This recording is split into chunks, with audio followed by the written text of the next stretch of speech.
Bem, meus irmãos, boa noite para todos. Paz, amor e muita calma para todos nós nesta noite. É um prazer muito grande de voltar aqui nessa casa espírita. E eu tenho frisado pelas casas, e muitos espíritas perguntam, o porquê que eu falo isso, né?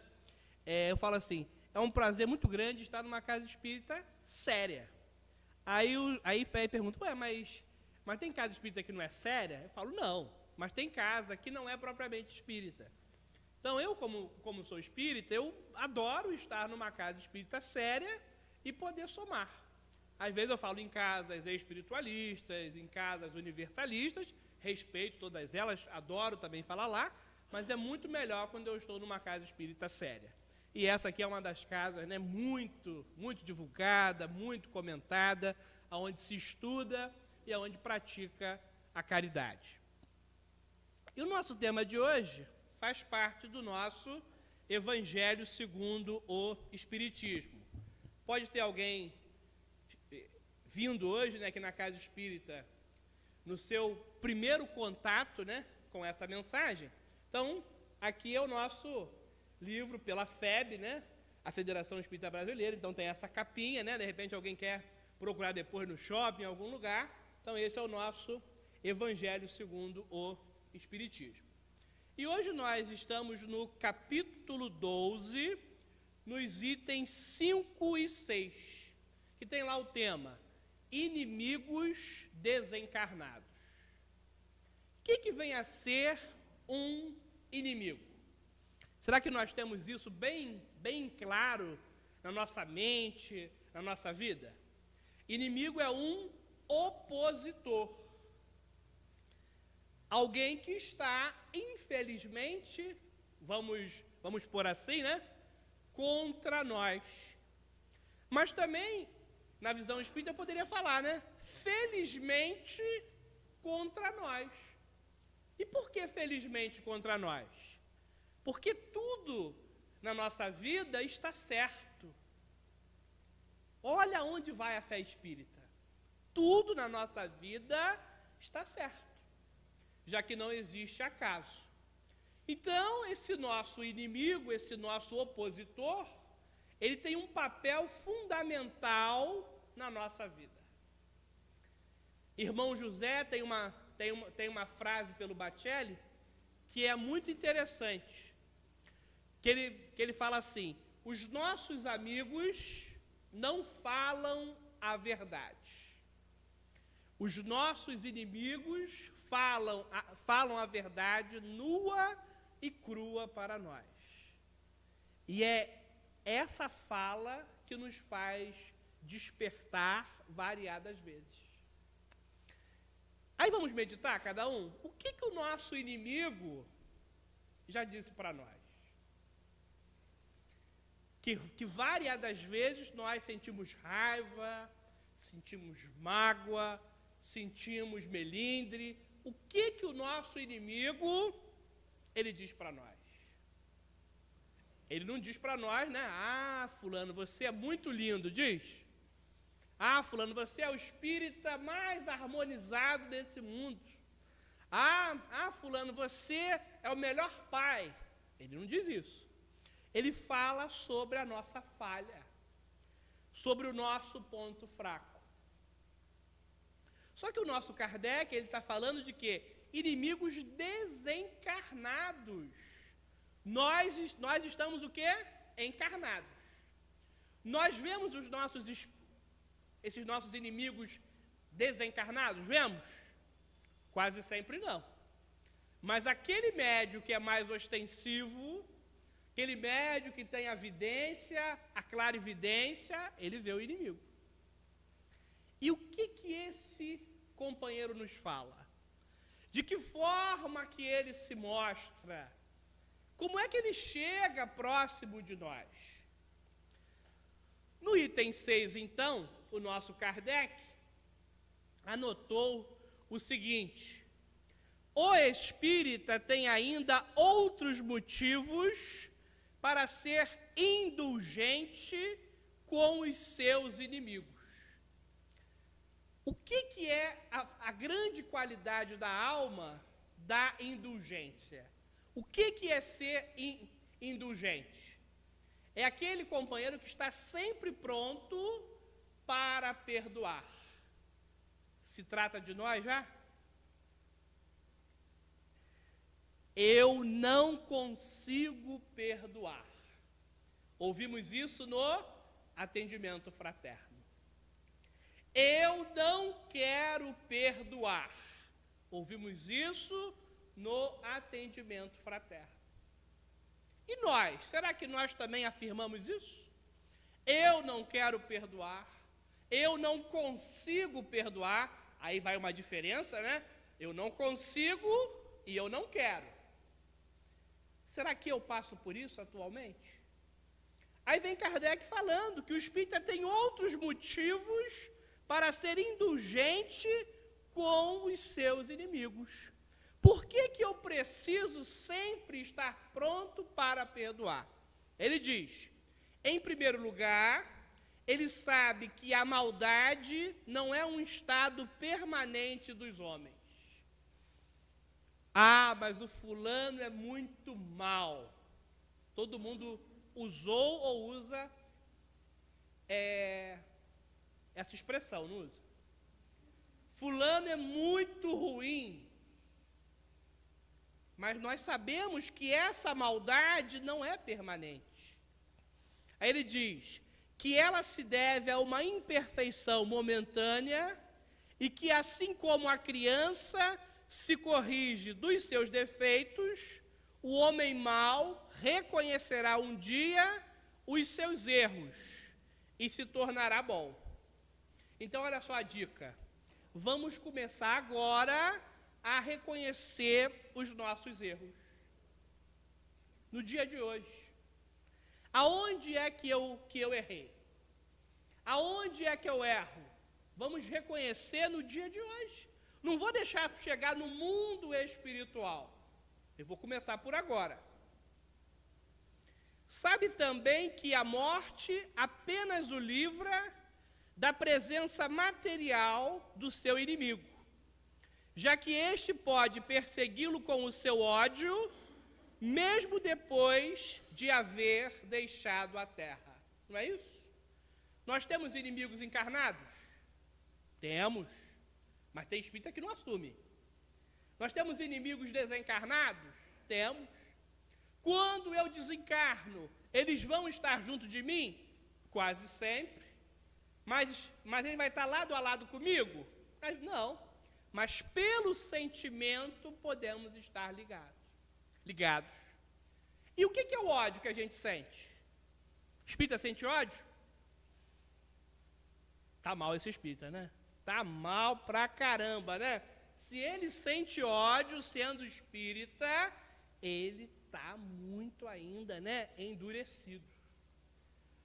Aí pode alguém me perguntar, você sente ódio ainda? Eu vou falar com muita certeza que ódio eu não sinto mais.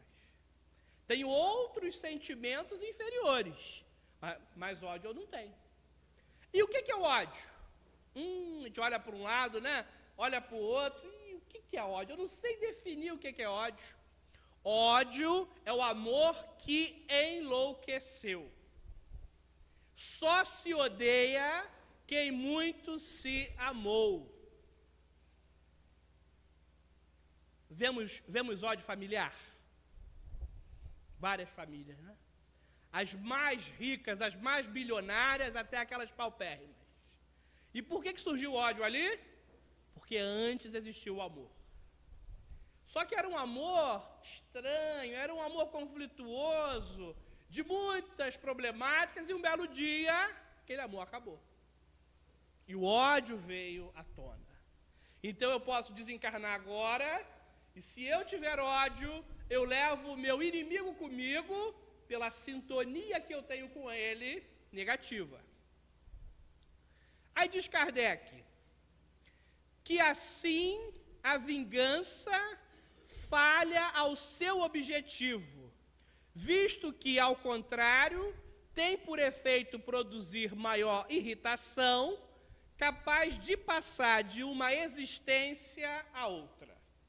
Então, quantas vezes nas nossas reuniões mediúnicas, ou de desobsessão também, vemos um espírito que lhe dá a sua comunicação demonstrando ódio. Mas por ele não conseguir enxergar ou alcançar propriamente o seu inimigo, que está ou na terra ou no outro mundo, ele ainda fica irritado. Aí vem, às vezes, aquele doutrinador, extremamente, vamos dizer assim, evangélico, que só fala de evangelho e fala: meu irmão, você tem que conhecer Jesus, você precisa orar. O obsessor não quer essa fala. Ele quer que cada um de nós, doutrinador, toque o seu ódio, toque a sua irritação e comece a dissolver com ele essa causa, esse nó górdion, essa causa da obsessão.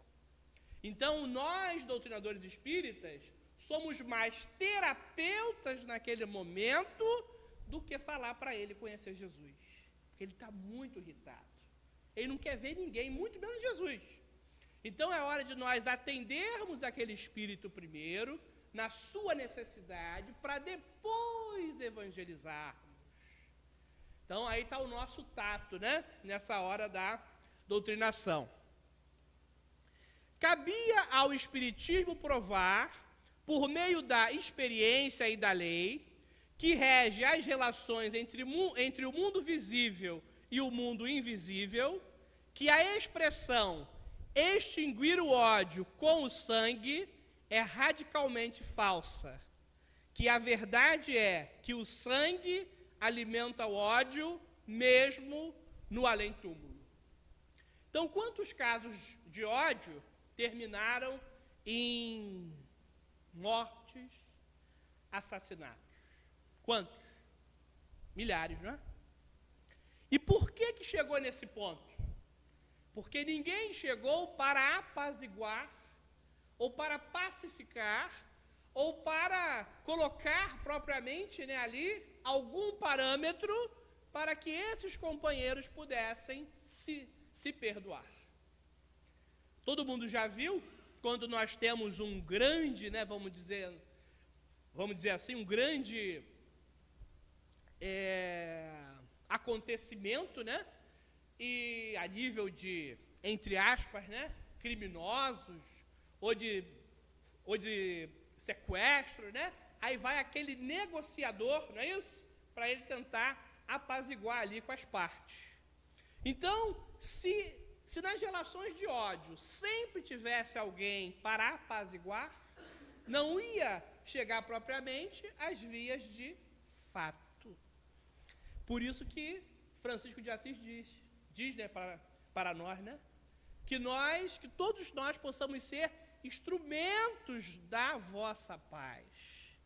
Onde houver ódio, que eu leve o amor, que eu leve o perdão, que eu leve a paz.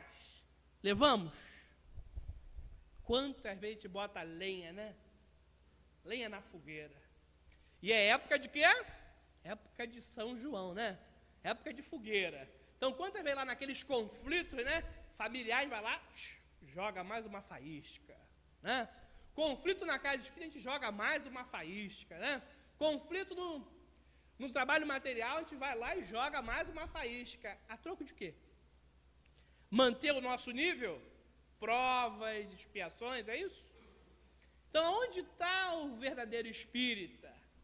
Aquele que começa a sua transformação interior, aquele que vai diminuir as suas más inclinações. Cadê? Então, é hora de nós, evitarmos esse ódio com sangue. Se eu posso evitar, que eu evite, que eu ajude. Cabia-lhe, por conseguinte, dar uma razão de ser positiva e uma utilidade prática ao perdão e ao sublime preceito do Cristo: amai os vossos inimigos. como é que está o nosso perdão? Está em dia? Ah, o meu carnê das Casas Bahia está em dia, não está? Quem é que compra lá? Todo mundo compra, né? 24 vezes. E o nosso perdão está em dia? Não, o perdão não está, não. Por quê? Porque variadas vezes o espírita nem sabe o que é o verdadeiro perdão. Ah, ouvi lá no centro aí que tem que amar os inimigos. Ah, eu não vou amar mesmo, então esqueci disso. Ouvi lá no centro que tem que dar outra face, eu também não vou dar, então esqueci disso.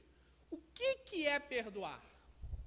Da expressão italiana, perdonare, a essência da palavra perdão. O que isso significa? Dar a oportunidade para o seu ofensor demonstrar o seu lado positivo. Difícil isso, hein? Como é que eu vou dar oportunidade para o meu ofensor mostrar o lado dele positivo? Se não consegue propriamente isso, vamos dar uma nova oportunidade para ele. Ah, mas ele vai errar de novo. Será que ele vai errar de novo? Será que ele vai fazer a mesma coisa com você de novo? Ou com outras pessoas? Ah, mas eu não quero pagar para ver. Aí fica difícil. Porque Jesus perdoa.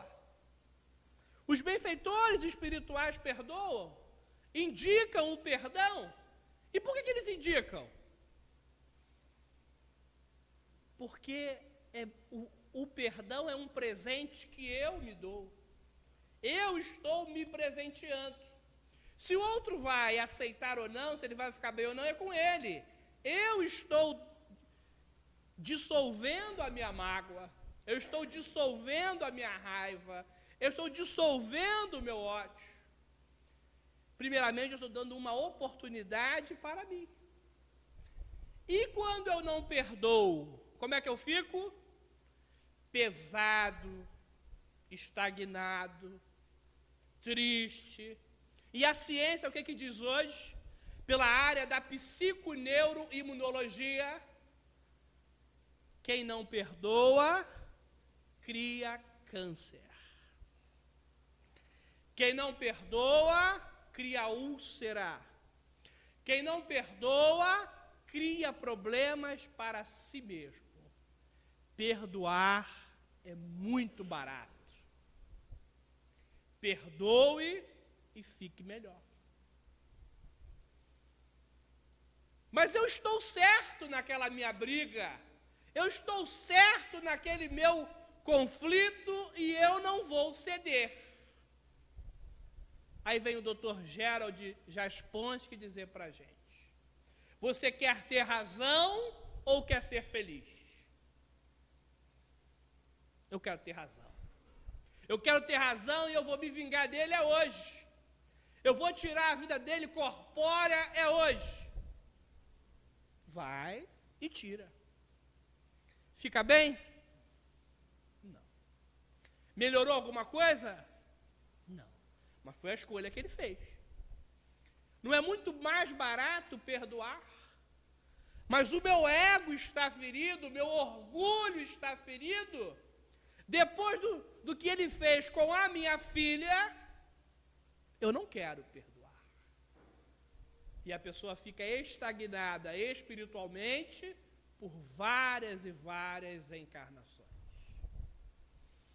Mas tem alguém pensando: poxa, mas isso não é fácil na vida diária. Não é fácil. Mas esse é o nosso esforço, de ter uma vida equilibrada, de ter uma vida harmônica, utilizando o perdão. Amai os vossos inimigos, nos diz o Mestre Jesus, esse grande médico das almas. É o nosso esforço. Não há coração tão perverso que, mesmo sem se dar conta, não se mostre sensível ao bom proceder. Mediante o bom procedimento, tira-se pelo menos todo pretexto às represálias. De um inimigo pode-se fazer um amigo, antes e depois de sua morte. Alguém já conseguiu esse feito? Transformar o seu inimigo em um amigo. Quantos conseguiram? Milhares. Ah, mas eu ainda não consegui. Mas pode ainda conseguir, e vai conseguir. O que seria de Paulo se não fosse Estevão? O que seria do próprio Jesus se não fosse Zaqueu? Se não fosse Judas? Se não fosse Madalena? Ah, mas por que ele precisou propriamente desses espíritos? Não é que precisou, mas quantas almas ele despertou por ter aceitado esses espíritos. Quando nós perdoamos alguém, não estamos concordando com as suas atitudes. Estamos perdoando a pessoa. Por isso nós temos perdão ao pecador, aquele que erra, e não perdão ao pecado. Ninguém vai ficar batendo palma para atitudes ruins, ou vai? Jesus não fez isso. Jesus aceitou Madalena, Jesus aceitou Zaqueu, Jesus aceitou Judas, e hoje são grandes amigos. E quem é o Zaqueu hoje? Alguém se lembra? O Zaqueu hoje é Dr. Bezerra de Menezes, o médico do amor. Então todo mundo se transforma, todo mundo evolui. Mas quando eu coloco os meus olhos só na vida presente, aí aquele meu inimigo pesa, atrapalha, me bate aqueles piores sentimentos e eu fico naquele dilema: perdoo ou não perdoo? Sou espírita ou não sou espírita?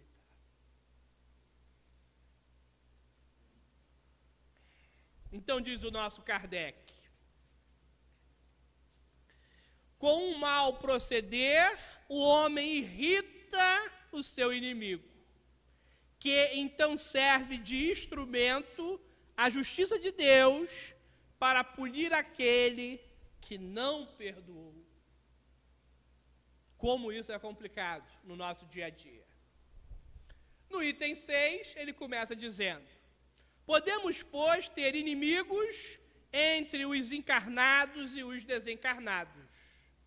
Os inimigos do mundo invisível manifestam sua malevolência pelas obsessões e subjugações que têm vitimado tanta gente e que representam uma grande variedade nas provações da vida. Sabemos o que é obsessão? Alguém hoje está chegando na casa espírita ou também na mensagem espírita? O que é obsessão? É a perseguição que um espírito faz a outro. Né? Então pode ser de encarnado para encarnado, encarnado para desencarnado, desencarnado para encarnado, por aí vai. Mas é uma perseguição espiritual. Pode ter causas em outras vidas? Pode. Pode ter causa na vida presente? Pode. Estou sendo perseguido por um espírito? Ah, não sei. Aí diz a nossa companheira de rádio e de movimento espírita, nossa amiga Nádia do Couto Vale: a obsessão começa como um réptil, é bem devagar. Mas como é então que a gente percebe isso? Pensamentos diferentes do nosso, sensações diferentes, sentimentos diferentes. Do nada, eu me pego pensando em tirar a vida corpórea de alguém. Se eu não penso nisso, e surge, vamos dizer assim, né, entre aspas, do nada, tem algo aí de errado. Pode ser que tenha um espírito me perseguindo com essas impressões ou com essas vontades. Aí eu começo a ficar vigilante. Jesus não falou? Vigiai. Eu começo a vigiar. Vou para o segundo dia, para o terceiro, para o quarto, para o quinto, com várias sensações ligado a esse fato de tirar a vida de alguém, fazer coisas ruins. Procuro a casa espírita. No atendimento fraterno, eu conto a situação e espero a posição ou dos espíritos ou do próprio trabalhador espírita treinado, né? E aí eu vou ter o apoio da desobsessão da casa espírita. Vou frequentar a reunião pública, tomar o meu passe, beber água frutificada para que eu possa sair disso. Não é assim? Mas se eu achar que tudo sou eu que penso, tudo eu que construí, que não recebo influências, aí fica complicado. E a subjugação? Quando o espírito se prende propriamente a mim e fica me subjugando, impondo várias coisas, e eu quase sempre cedo a ele. Obsessão grave. Tem que ter apoio da desobsessão da casa espírita. Preciso me auto-esclarecer, preciso me autoconhecer para começar também a sair dessa doença espiritual. Mas aí, diz ainda Kardec, tais provações, como as demais, concorrem para o adiantamento do ser e devem ser aceitas com resignação e como consequência da natureza inferior do globo terrestre. Então, a pessoa que passa por uma obsessão, por uma perturbação espiritual e fica revoltada, aí é como diz aquela nossa comediante, né? A coitada, só vai sofrer mais. Então a dica qual é? Resignação. O que é resignação? Aceitar a dor, aceitar a prova com ação. Aceito agindo. Estou obsidiado, procuro ajuda. Estou perturbado espiritualmente, procuro ajuda e faço a minha parte. Se eu deixar, né, o Zeca Pagodinho tomar conta, deixa a vida me levar, a vida leva eu posso terminar psicótico. O que é isso? Louco mentalmente. Então eu preciso buscar ajuda da casa espírita ou, mediante a sua fé, né, a ajuda religiosa que você queira procurar. Né? Nós espíritas procuramos a casa espírita. Se não houvesse homens maus na terra, não haveria espíritos maus à sua volta. Quem é que já viu a vítima na casa espírita? Já viram a vítima na casa espírita? Ah, eu sou tão pequenininho, eu sou tão coitadinho, eu sou tão deprimidinho, o meu eu é melequinha, eu sofro por acaso, né? Eu estou obsidiado por acaso. Isso existe? Não. Eu estou obsidiado porque eu tenho algo em mim que não é ainda, né, lá grandes coisas, e eu assimilo a vibração e a sintonia de vários espíritos que pensam, que sentem e que fazem coisas como eu faço. Ah, não, eu sou um espírito superior e estou sofrendo com isso à toa. Vamos, né, parar com isso, né? Então, pensa só, aí tem espírita que fecha os ouvidos, né? Pessoa que tem algum vício, seja ele qual for, não vou nem citar qual é. Aí ela começa a ter uma perturbação espiritual. Aí pensa, coitadinha de mim, não faço nada para isso. Vem um espírito que tem menos vício, de repente, e começa a sugar as suas energias. Por quê? Um vício chamando outro vício.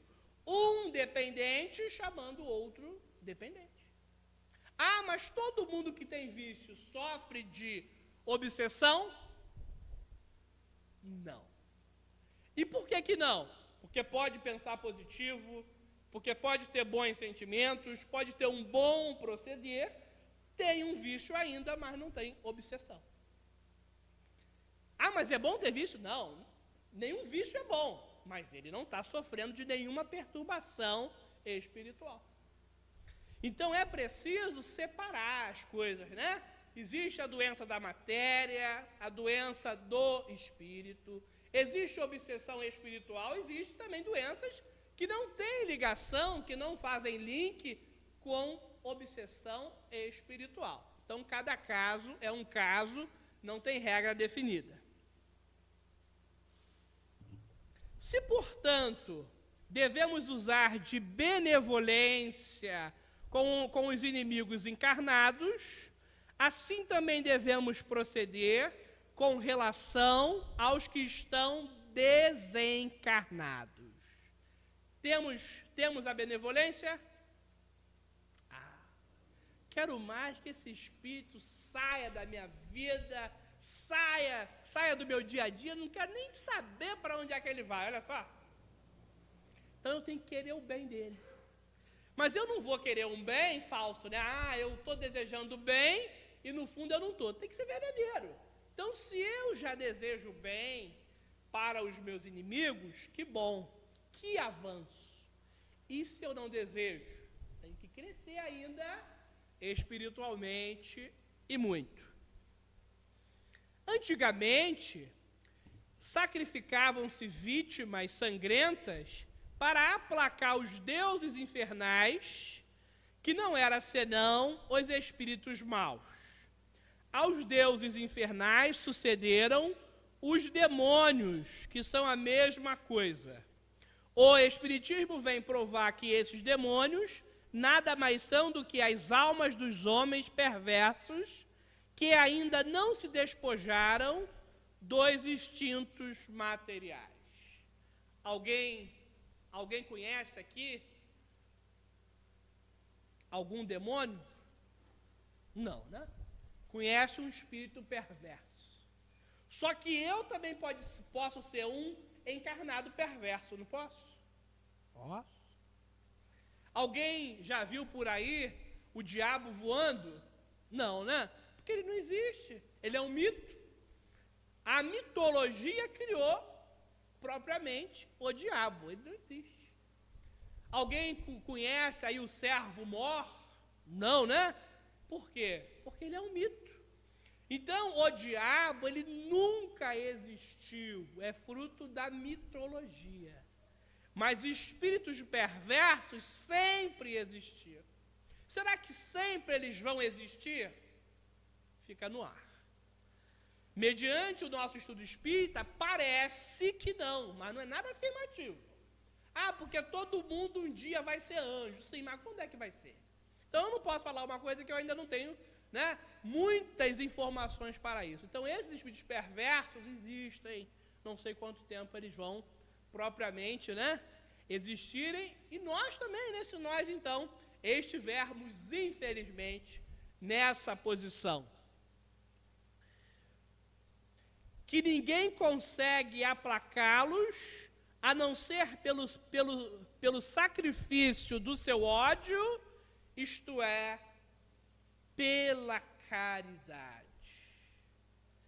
Toda vez que nós vemos um espírito sendo expulso, o que acontece? Ele vai embora? Aí eu posso afirmar para vocês, né? Sem crítica nenhuma, mas falando do que eles fazem, né? Então nós vemos nas igrejas espíritos sendo expulsos, não vemos? Vemos. Vemos na Umbanda isso? Vemos. No Candomblé? Vemos. No Queto? Vemos. Eles conseguem curar alguma coisa nesse ato de expulsar espíritos? Não. O velho Freud, ele já dizia, toda vez que eu tento expulsar alguma coisa, isso volta mais forte. Aí a gente ouve, né? A gente ouve e chega casos para mim na clínica terapêutica, eu sou evangélico e já tem uns dias aí que parece que a minha filha ficou louca, olha só. Por quê? Porque várias das vezes expulsaram esses espíritos, eles voltam mais forte e a influência é muito forte negativamente. a pessoa fica aérea, a pessoa perde a sua consciência, ela entra em uma depressão grave pela obsessão que eles estão gerando, em uma bulimia, em uma anorexia, e o caso é muito complicado. Então, a desobsessão espírita é uma das técnicas mais indicadas, não é porque é espírita, mas é porque vai dialogar com os espíritos, vai tentar melhorá-los, tentar tocar o coração deles, para que eles possam seguir a sua caminhada. Nós temos grandes doutrinadores espíritas, né? Temos o Dr. Jorge Andréa, um grande médico espírita, faz doutrinação há anos em uma casa espírita aqui no Rio de Janeiro. Temos o Dr. Milton Menezes, esse grande terapeuta amigo, que é um grande doutrinador. Temos grandes doutrinadores do meio espírita e sempre aqueles, né, que estão começando, mas que querem aprender essa arte de doutrinar espíritos. Dr.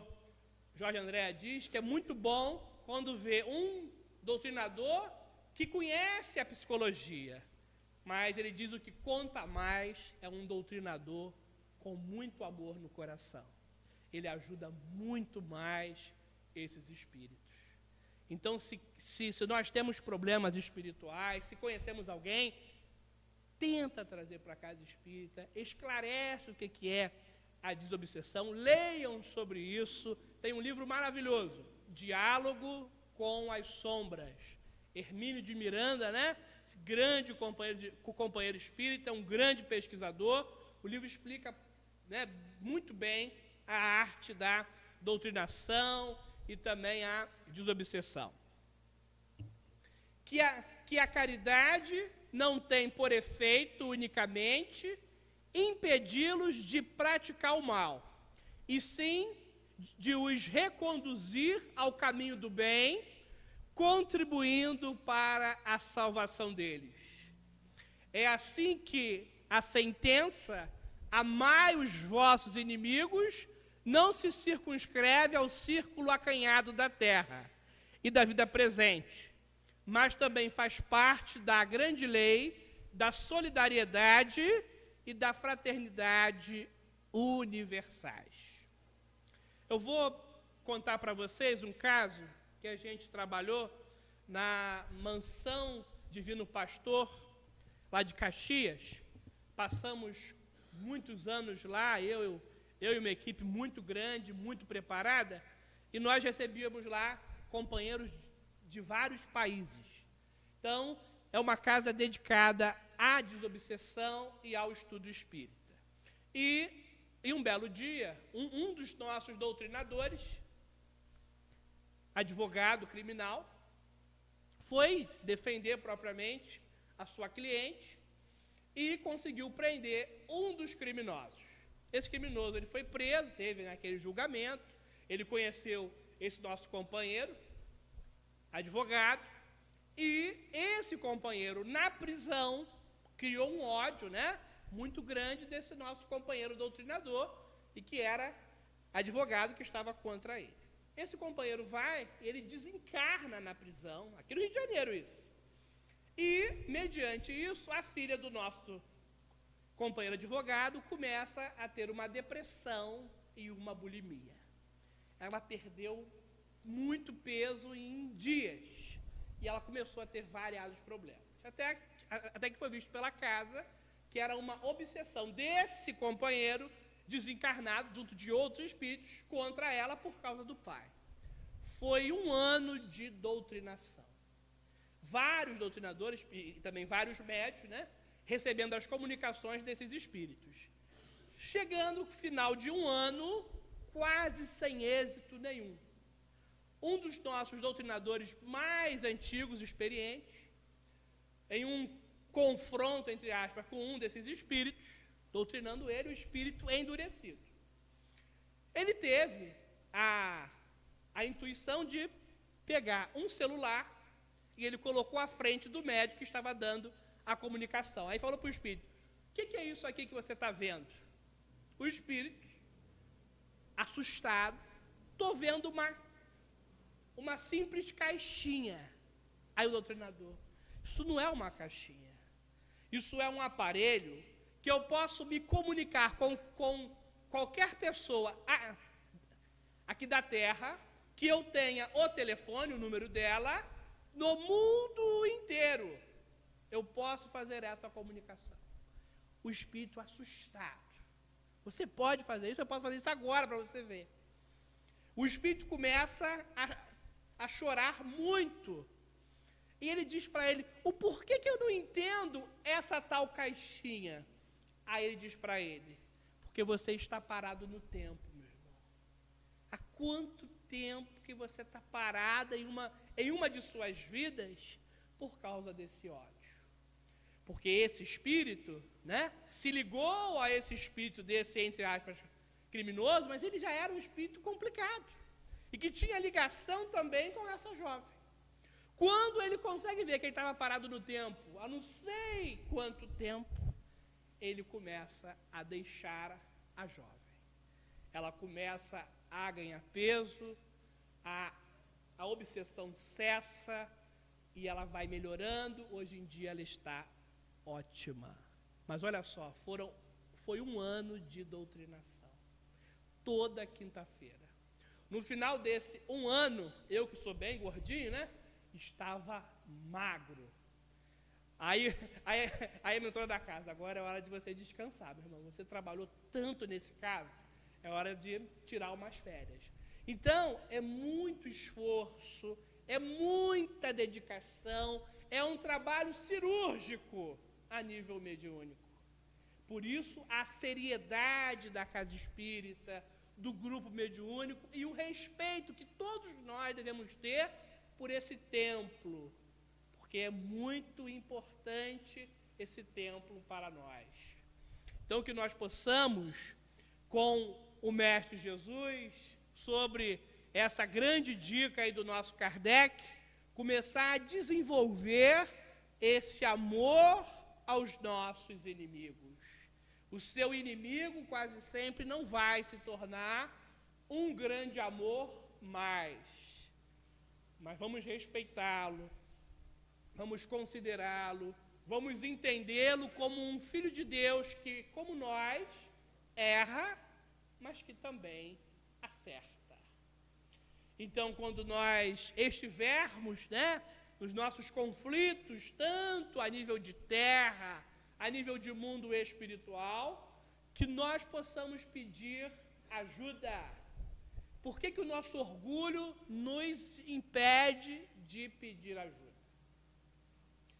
Então é hora de nós reconhecermos essa técnica da desobsessão, essa terapêutica do amor, para que possamos dissolver as causas das nossas obsessões, das nossas perturbações espirituais. Então, quando Kardec diz, né, sobre a resignação, né, vamos criar, ou vamos despertar essa resignação em nós. Aceito que eu estou obsidiado, mas aceito agindo, aceito fazendo a minha parte. Quantas vezes a própria espiritualidade indica, né? Faça a sua desobsessão, mas faça também uma terapia emocional. Por quê? O obsidiado, ele tá tendo conflitos internos. O sentimento negativo dele é que liga a esse espírito. Então, vemos encarnado magoado ligado a um espírito magoado, né? Encarnado depressivo ligado a um espírito depressivo. Encarnado, né, que é uma coisa mais simples, né, que a gente pensa, preguiçoso, também ligado a um espírito preguiçoso. Então, essas sintonias que nós vamos gerando pelo nosso comportamento vão ao infinito. E nós podemos melhorar a nossa vida. Por isso nos diz o nosso Kardec, para o espírita, a única obrigação é a reforma íntima. Estamos reformando essa nossa casa interior? Estamos reformando os nossos pensamentos? Eu não sei reformar pensamentos. Olha a dica, Joana de Ângeles. faça a sua visualização terapêutica. Está com o seu pensamento negativo? Estou. Visualiza terapeuticamente a imagem de Jesus ou de algum espírito maior e, com o hábito, ou criando imagens de natureza, cachoeira, praia, jardim, com o hábito você vai dissolvendo pensamentos negativos. Custa caro isso? Não, né? De graça. Então, quem não faz está perdendo tempo. Como é que eu vou reciclar os meus sentimentos? Dissolvendo os negativos e dando vazão aos positivos. Ah, mas eu não sei bem dissolver, então dê vazão ao positivo. Né? Dê vazão a esse sentimento raro na Terra, a amizade. Quantas vezes o espírito, entre aspas, obsessor, abraça o doutrinador? Hoje eu sei que eu tenho um amigo na Terra. Você pode me ouvir, você pode me aconselhar, você pode me amar. Então é chegada a hora de nós despertarmos a amizade, despertarmos a confiança, a esperança. Por onde anda a esperança?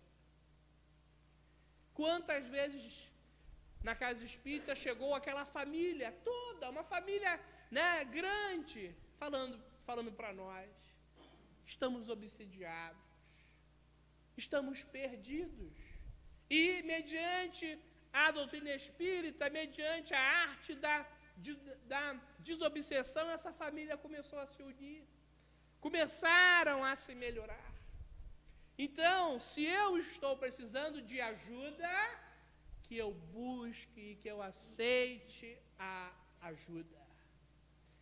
Não posso continuar mantendo, né, vários sentimentos negativos em mim.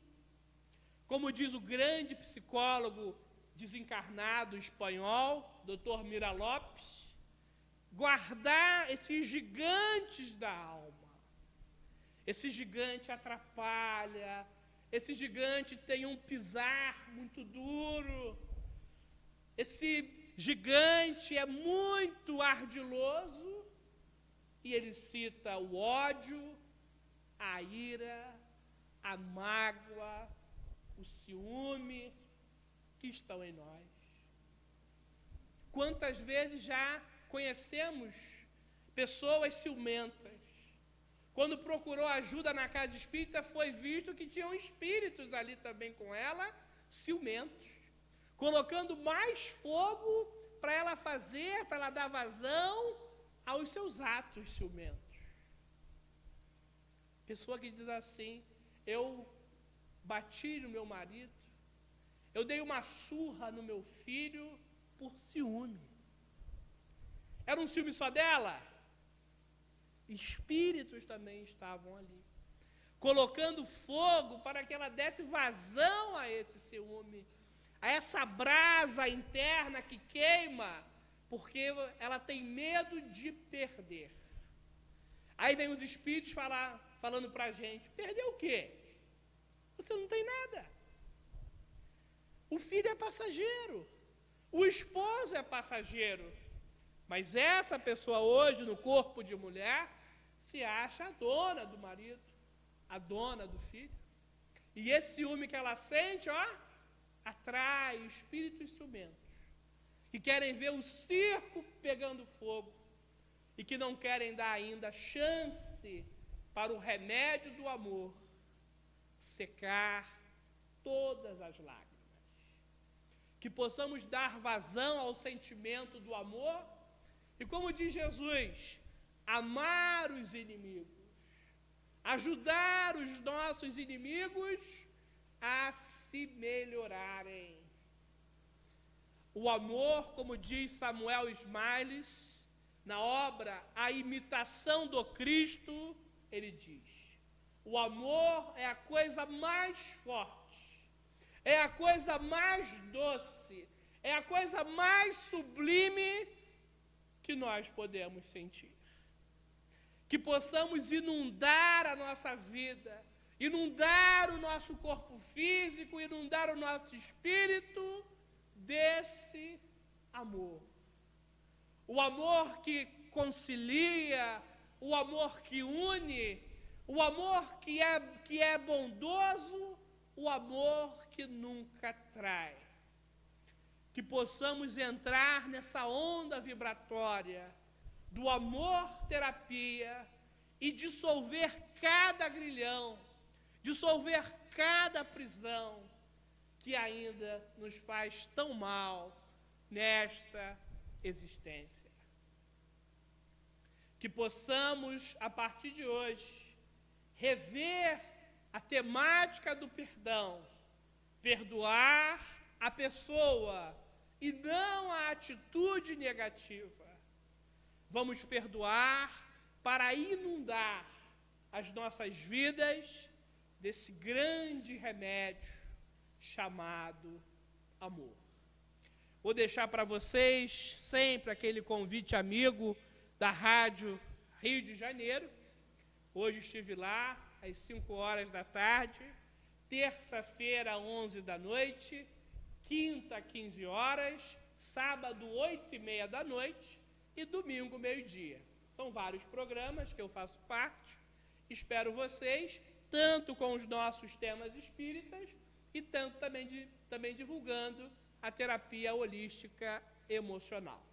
Quem quiser depois do nosso site, algumas informações sobre os nossos horários e também a terapia aqui na Taquara, é só falar comigo aí que eu dou o folder para vocês. Obrigado por essa grande oportunidade. Muita paz para todos.